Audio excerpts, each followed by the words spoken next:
Prof, in terms of Nigeria's interests now, what should the leadership, our leadership, what should they be looking at to enhance Nigeria's own interest? I mean, there are a lot of products that are coming into Nigeria from around the world. Even in the cars, we hear American spec. We look at American things in a different light in Nigeria. People go out there to buy, they say they want American spec. But is it possible that we'll change our thinking so that we'll begin to look at the Nigerian interest? What should the leaders be looking at when they go out there? Well, you say, because we're a consumer nation, what my friend Alaba Ogunsanwo calls a cargo economy. We import practically all our needs from tear gas to jet engines, okay? So because our productive capacity is minuscule, because of that, our nuisance value in the international front is severely circumscribed. So once you enhance your productive capacity, then of course you can exchange goods. Look at the exchange rate, 506 or more than that to $1. So it makes trade practically impossible. So we must do something about this recession. Once we get out of recession, investors can put in money. We are emphasizing now agriculture. I'm glad that we have rice being grown, being processed. We are not depending on Thai rice or Vietnamese rice or whatever rice. That is starters. There was a time we were growing wheat. I don't know the state of affairs at that sector, whether we still have to buy wheat, a lot of wheat importation from maybe America, from Canada, from Russia, the great wheat producers. So in international trade, it's a question of what is more advantageous to you, what you will enhance your exchange rate of your currency.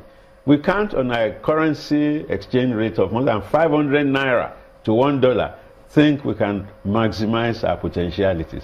Something has to be done about the exchange rate. That is the issue. The economy is not buoyant right now to enhance our capacity to exploit the opportunities provided by AGOA. But in terms of what Nigeria can emphasize, I think Garba Shehu got his finger on the point. The question of trade is there. The question of security, the move against Boko Haram. Then the Nigerians in America, we don't want them to be maltreated. There are 30,000 Nigerian physicians in the US, just doctors.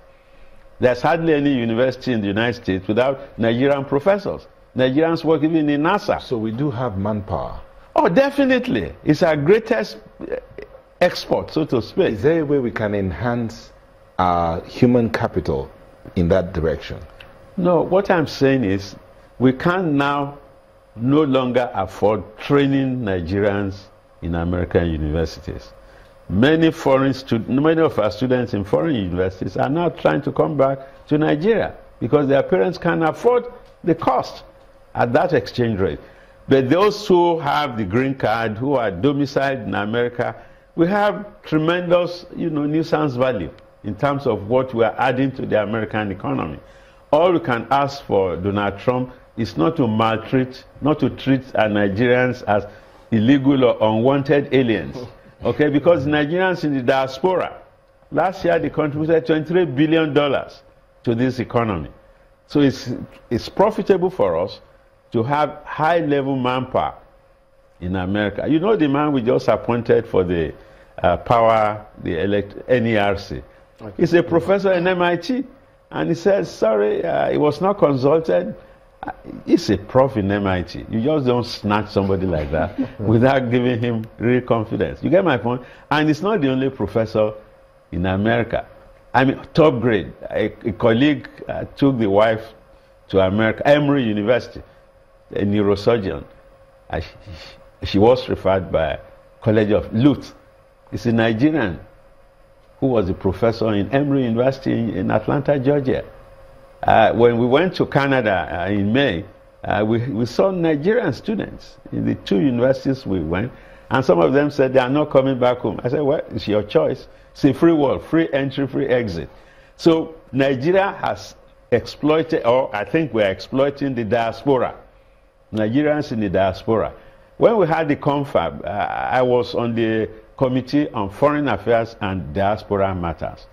The diasporan Nigerians want to be given voting power, and I think we are working towards that. So they can reside in America, remit funds to Nigeria, give them the vote, make them relevant to what is happening here. And some of them, they are business people. They can bring a lot of input to the Nigerian economy. I know a Nigerian in Houston who is in oil and gas. He is involved with the Nigerian economy. Okay? There are Nigerians who are doing very well in the United States of America. Now, one signal that Trump gave us that he might be rethinking his position about Nigeria or Africa was the appointment of Ogunlesi. He's a guy I know who went to Oxford and came to Harvard Law School and did a program, JD/MBA. Today, he owns Gatwick Airport in the UK. He put him, that's Donald Trump, put him on his economic advisory board. That was the signal to me that if you can put a Nigerian as part of your economic, like a think tank for Donald Trump. That's the business acumen. Oh, yes, precisely. So Donald Trump knows the capacity of Nigerians. And Nigerians, you know, we excel when we are abroad because the environment enables us to perform. When you bring these high-star, high-falutin people back here, they can't function because the environment is not conducive. So it looks as if he says, okay, well, this is the one that jumps out. They need security, some sort of collaboration or assistance. But he's now, if with that invitation, he now says, so, what do you have? What are you bringing to the table? So it's now up to us to take advantage of the economic aspect and see how we could leverage on that. You are damn right. That's why I said Garba Shewu's intervention was well informed. Even though he wasn't part of the discussion and didn't give so much out. But I was pretty impressed by the way he responded to your questioning. We have to do our homework because there's no free lunch. My students say not even in Freetown.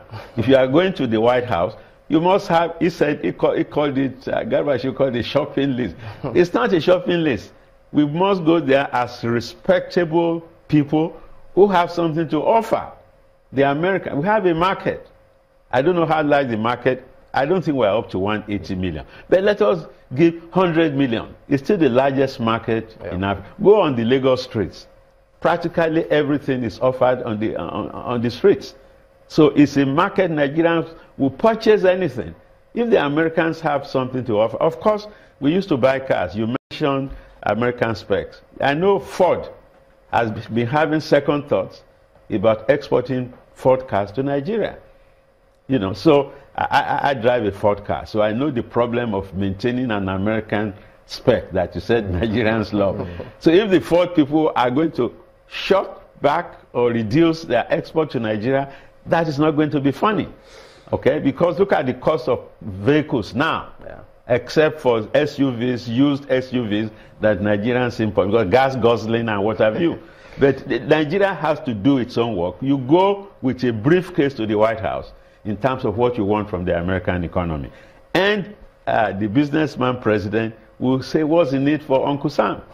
You know, the other day, I think it was an EU representative who was talking about the world trade deals and how Nigeria needs to have a second look at some of those items that we banned. In terms of us taking advantage of those policies, are we putting our best foot forward and say, look, yes, we've seen the trade agreements between Nigeria and the rest of the world, but we think this is what we need. Are we really doing that, or we're yielding too much to the Western countries? Well, it's poor bargaining power. You know, what Donald Trump is doing too is revisiting all the trade agreements. NAFTA between Canada, US, and Mexico.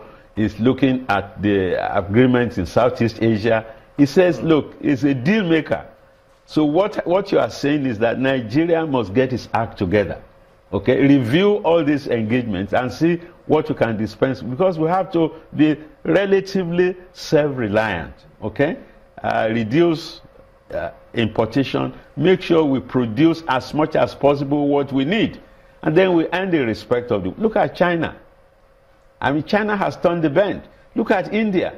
These are countries I've visited, and I know what is capable, what Nigeria can do.